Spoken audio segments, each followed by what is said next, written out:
I had just fallen asleep. It was probably about 11:30 or close to midnight, and the phone rang, and I could tell in his voice that something was terribly wrong.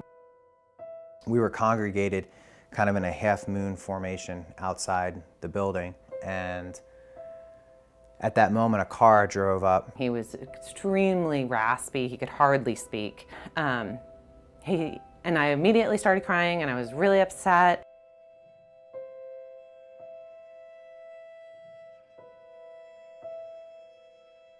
He opened fire on us. He shot me first, and he shot my friend Nate shortly thereafter, and then another officer was shot.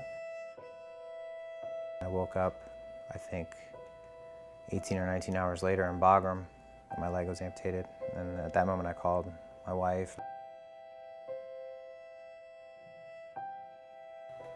I have no medical training whatsoever, and so now I have a husband with a newly amputated leg, a grocery bag of medicine, a 2- and 4-year-old, and basically a barracks apartment, and you're on your own.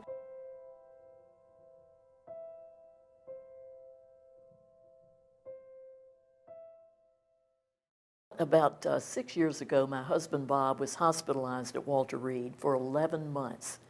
And of course, I got to know so many of the young spouses, the mothers, the dads who were caring for our wounded, ill, and injured veterans. And of course, I was learning more and more about what they were dealing with and the concerns, the fears they had. Their lives had suddenly been changed, and how were they going to manage once they left the hospital?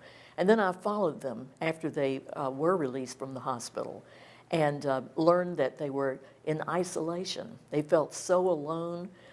We call them hidden heroes because, you know, they just really had no support. So all of this really led me to establish my foundation.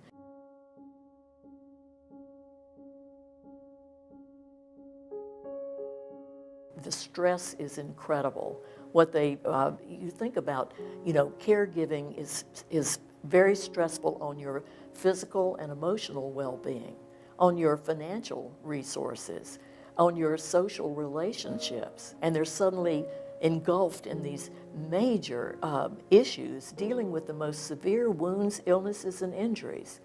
Obviously, what we're trying to do is to be there for them at every turn.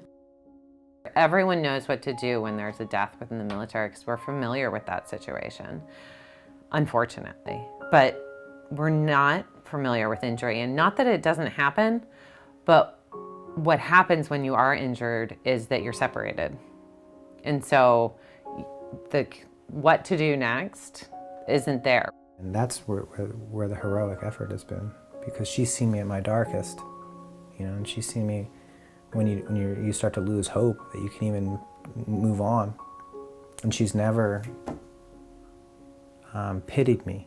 She's always, she might have empathized with me a little bit about like, hey, I understand you're in a tough spot, but it was never pity. It was always, no. Reframe that question. Do it this way, do it that way. Push yourself forward. And that's been the heroic thing that I've seen from the Hidden Heroes.